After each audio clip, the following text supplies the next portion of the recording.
about a year ago, this lady proudly announced to the world that she has stopped marketing her business. And instead, she's showing up as herself, adding lots of value for her ideal clients. And guess what? Now she's getting clients. And I was just flabbergasted, staring at the screen, thinking, who told you that that's not marketing? Marketing is all about building relationships, showing up as yourself, because that's the only way you're going to feel comfortable, enjoy what you're doing, and attract the right people. Hello, and welcome to the Art of Value Whispering podcast. I'm your host, Melitta Campbell, business coach, value whisperer, and advocate for introverted female experts who want to build a business that feels natural, authentic, and true to them. Each week, I explore what it really takes to create and scale a quietly impactful business, one that thrives through meaningful marketing, value-driven sales, and self-leadership. So if you're ready to attract your dream clients, sell with confidence, and create lasting success on your own terms, you are in the right place. And today I want to dive into some of the marketing myths that I hear on a regular basis, and they hold people back, and they're simply not true. I remember maybe about a year or so ago reading a post in a Facebook group by this lady who proudly announced to the world that she has stopped marketing her business. And instead, she's showing up as herself, adding lots of value for her ideal clients. And guess what? Now she's getting clients. And she was urging everybody, stop marketing your business. And I was just flabbergasted, staring at the screen, thinking, who told you that that's not marketing? Marketing is all about building relationships, showing up as yourself, because that's the only way you're going to feel comfortable, enjoy what you're doing, and attract the right people. If you're trying to be someone that you're not, you're going to attract all the wrong people and you're going to burn out, especially if you are a more introverted personality. Because when we're marketing our business and putting out messages that don't feel meaningful, then that is a key contributor to burnout, because we're not believing in what we're doing. It just feels like we're doing stuff just because, and that doesn't fit right for us introverted souls. So I want to dig into some of the myths I've heard, as said, and what you can do or think differently to either ignore these myths or embrace a style of marketing that's going to work for you. So the first one relates to what marketing is. And I hear a lot of people, especially when it comes to online marketing, thinking that marketing is advertising. I studied my Chartered Institute of Marketing diploma more than 25 years ago now. It was hard then. It's still one of the hardest qualifications in marketing to get because it's so rigorous and thorough. And they gave the 7 P's of marketing. And these are things like product, place, price, promotion, physical elements. There's a whole bunch of them. But promotion is just one of those 7 P's, and advertising is just part of promotion. There are so many ways of promoting your business. If you go to melittacamble.com/resources, you'll find all my sort of free resources that you can download. And one of those is a guide which has 100 free ways you can market your business. So you can see that there are so many alternatives to advertising, and it's worth trying these first to see what works before investing in advertising.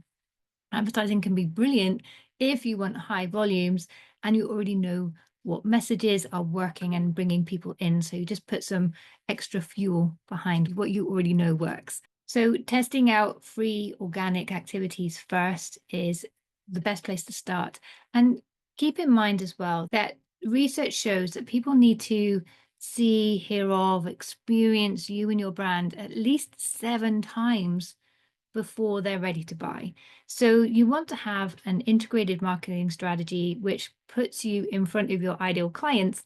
And advertising is a great way of doing that. But if you have to advertise in the volume that helps people see you 7 times, then that's going to become very expensive. So you want to use advertising as part of a bigger marketing campaign as well. and to, as I said, know what works before you put money into that as well. Otherwise, it often becomes a very expensive experiment. My CIM studies many moons ago, that was mostly focused on marketing as the director of a marketing department of a large company. It wasn't about small business marketing. And at the time, I worked for a relatively small business. It was consultancy with 250 staff. So a lot of what I was learning wasn't applicable to that small business. And the myth number two is this idea that marketing is really complicated. And yes, on that big scale, marketing was massively complicated. But for small businesses, it needn't be complicated at all. So for large companies, for them to find out what works, to really get to know their ideal client, they had to invest a lot of time, resources, and money into sophisticated research and analysis. But as a small business, you don't have to do that. You just have to keep your ear to the ground, speak to your audience. And if you have a physical location, then your audience are the people that come into the shop already. If you have a product, so I used to have a product business for a while, and I was doing market stands, and that was brilliant market research because I would have one stand and I'd end up having dozens of conversations in a day, which really told me what messaging worked, what people were looking for, how people responded to different products. So there was a lot of information there. If you have more of a service-based business and you're based online, maybe you're a coach or consultant, then you can either have conversations with your ideal clients, find them on LinkedIn, have coffees with them to find out more about them and your audience as well, and start conversations in your social media posts. Go into Facebook groups or LinkedIn groups, see what people are talking about, hang out where your dream client hangs out, and listen. And that's going to tell you so much that you need to know about what works for your ideal client. And then you want to create a simple process that aligns to their client journey. So the point where they become aware about you, the point where they're thinking, I have these three different ways of solving my problem, which fits me best. And once they know which way of solving their problem works best, what provider is going to be the one for them. And then they're going to have conversations and consider investing with one of their chosen shortlist. So that's the process that people go through. And if you map your marketing to that process and you already know your dream client, it becomes much easier to provide just the right information at the right time that guides them to the next stage in the process. And so it can become very simple. Once you know your dream client, it needn't be complicated at all. So if you're showing up in a way that's meaningful to you and to your ideal client, this becomes a relatively simple process. Myth number three, marketing requires you to be creative. And sure, if you are creative, go for it. You can be creative with your marketing, but if you are always chopping and changing, doing different things, if you are very creative, it can fuel you, but it's also a lot of effort. And for your audience, if you're always saying different things in different ways, it can be difficult for them to pinpoint exactly what it is that you're offering. What are you all about? So I would recommend that you have your core message and stick to that as the core of all of your content, and then get creative around that. How do you get that in front of your ideal client? And if you are a creative person, enjoy that process, but stay consistent with your core imagery, your brand, your core message. And if you're not that creative, don't worry, just focus on what works. Experiment a little bit to see what has the most meaning, what adds value for your ideal clients and gets the results that you're looking for. And just double down on doing more of that so you can be a little bit more scientific. You don't have to be wildly creative through your marketing. There's another myth out there, and this one is particularly destructive because it's the idea that marketing delivers instant results. And if you are doing advertising, for example, and you know that your ad works, maybe you'll get good results fast. But for a lot of marketing, it's not about getting fast sales. It's about building relationships. It's about building the know, like, and trust. It's about building your position in the marketplace because only 3 to 5% of any market is ready to buy at any one time. So you are positioning yourself to a lot of people who are just not ready to buy anyway. And so you want to make sure that your marketing is designed in a way that your ideal client, if they are ready to buy, they can find that off ramp and book a call with you or whatever your process is to have people start working with you. But if they're not there yet, if they're just in the early stages of thinking, I have this problem and it's a little bit annoying, but it's not yet a big enough problem for them to invest in, or they haven't figured out if and how they want to resolve it. They may be earlier on in that sales cycle.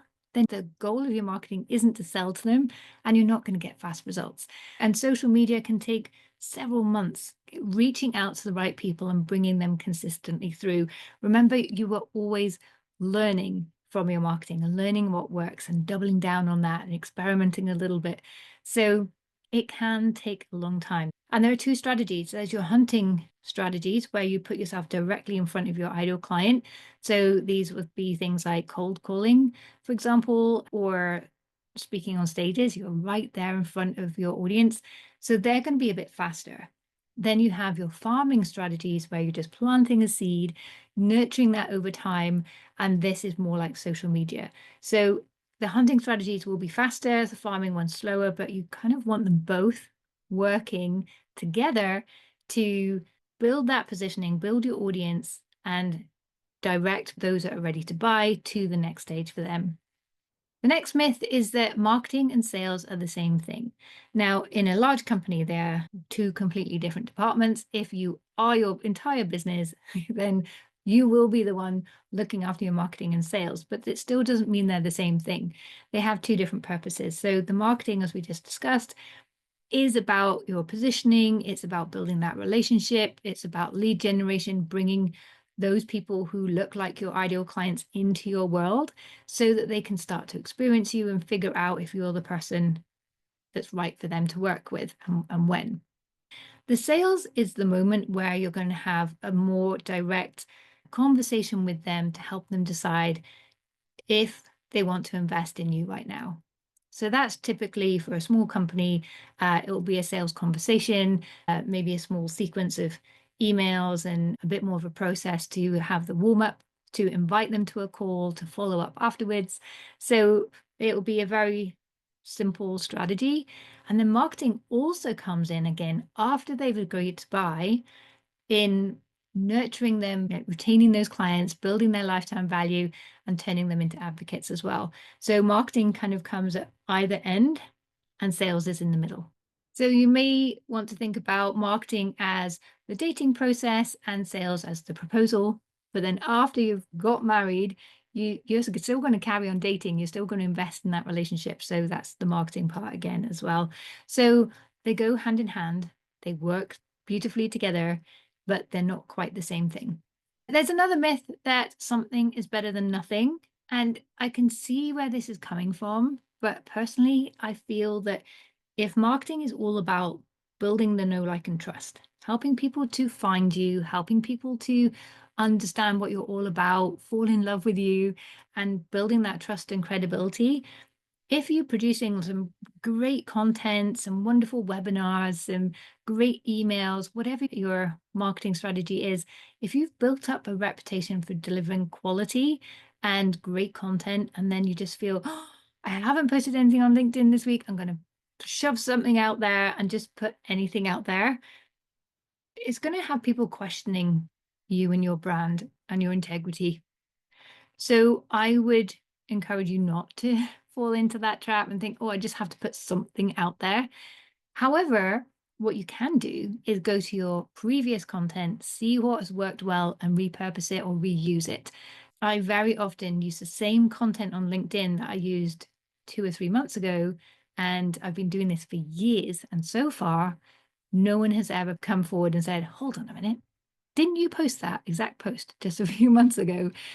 No one's ever said that. So if you've got great content, reuse, repurpose, it's going to save you a lot of time and energy. If you've taken the time to create something valuable, then why not reshare it? So if you're in a bind, you need to put something out quickly, go back to some quality content you've shared in the past, reshare that, rather than putting something out there that perhaps isn't quite so good and may go against you and raise doubts over your reputation. And this next myth is something that I hear a lot, particularly from new business owners, and that's that their website is their marketing tool. They're going to get their website out there and then magically, ta-da, the clients appear. Sadly, it's not quite the case. Again, your website is an important part of your marketing strategy. It is an important tool. Most people will search for you online before deciding whether they want to work with you, whether they want to book a call to find out more. People do their research these days. So having a website is great. However, it is just one tool, and you don't necessarily need a website right at the very beginning. There are other things you can do that are simpler, they're free, they're less energy. Putting a website together takes a big chunk of time and energy, and it's not necessarily cheap as well if you're working with someone to help you do that.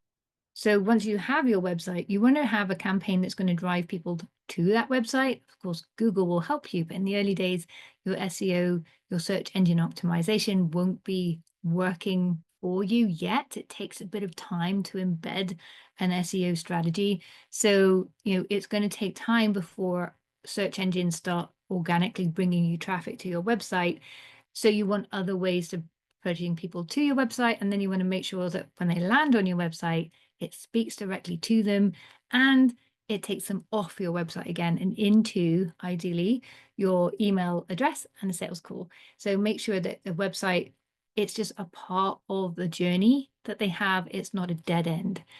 And I recommend, in terms of timing, that you only start thinking about having a website once you've already worked with a few clients. Now, this can sound a bit weird, but the reason for that is that it's only once you started working with clients that you start to understand what it is you're really offering, what people value most about you and your offer, and you can put that on your website. And before that is a little bit too theoretical. If you feel that you absolutely need to have a website, then just invest in a one-page website with some kind of free tool so you have something, but you haven't invested too much time and effort in putting that together, because you will have to update that 6 to 12 months down the line, I promise you. Marketing myth number 8, you can copy what works. Now, my first business when my daughter was a baby was a communication consultancy. So as part of that, very often I got asked by smaller businesses to write their websites, their presentations, sales proposals, all sorts of materials that they needed.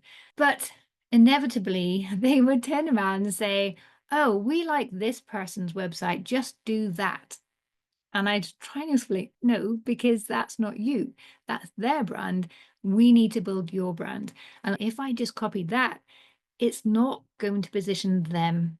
It's not going to build the relationship. And if it does build a relationship, it's not one based on their voice, their values, their ways of working. It's based on another business altogether. So when that client eventually met the founder or met the team, they wouldn't be saying the same things as their website and other materials. So there would be this mismatch. It would come across a bit schizophrenic. And honestly, that is not the way to build trust and credibility. So don't copy what works for other people. However, do get inspired by what they do. So I've got a folder of emails that I receive that I click on and think, oh, what made me open this? What made me click on that? What did they say? And I can then analyze a little bit what they've done, and then what does that mean for my marketing? What about that can I integrate into my own messaging and approach? So by all means, get inspired.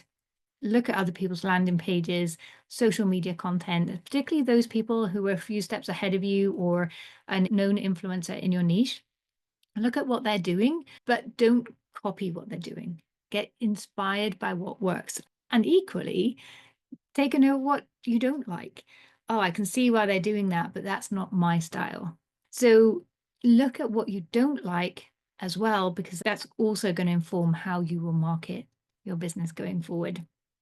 So never copy, do be inspired, and do learn and integrate what people are doing that you like or don't like, and use that to build your own strategy. And this next myth is a big one, particularly in the introverted community, that marketing is a big energy drain. And I get it. Particularly as an introverted entrepreneur, you have limited time and energy for all of your activities in the day. And marketing, visibility, networking, these can take a lot of that energy. So this is where finding your own strategy and your own approach to marketing is going to really stand on its own, because you might find networking draining, but also you may find, particularly if you read my book, A Shy Girl's Guide to Networking, that it works extremely well for you. So it's a matter of balance. Perhaps not doing networking every evening, maybe once a week or a couple of times a month, so that you can offset that a huge amount of energy you need with quieter time doing other activities or taking a bit of a break. So if you're finding your marketing exhausting, it may be because you're trying to use high energy strategies that don't suit you. It may be that you're trying to use these high energy strategies that do suit you, but too often for your energy balance. Or you may be finding that you're using strategies that just don't feel meaningful or don't feel aligned to who you are or what you want for your audience. So if you're doing things that don't contribute value, that can feel draining as well. So make sure that everything you're doing is aligned to you, your values, your brand, what you want, that experience you want to create for your audience and clients, and make sure it feels really meaningful as well. So instead of forcing yourself to continue the way you're going, take a step back and take a look at what is working, what isn't, and why that's the case, and what can you do differently to make sure that you can show up as your best self, feel really confident, feel energized, offset any energy, and really double down on those strategies that work for you and feel good. And the final myth, which is what I'm all about, myth number 10 is that you need to be loud to market your business. No, you really don't. You need to be visible, you need to be consistent, but that doesn't mean you need to be loud. And we've all seen people who perhaps are the loudest rise to the top of their industry with maybe not the best offer. And then we start questioning what we're doing. Hold on a minute, I'm doing things this way and I'm not getting the results that they're getting.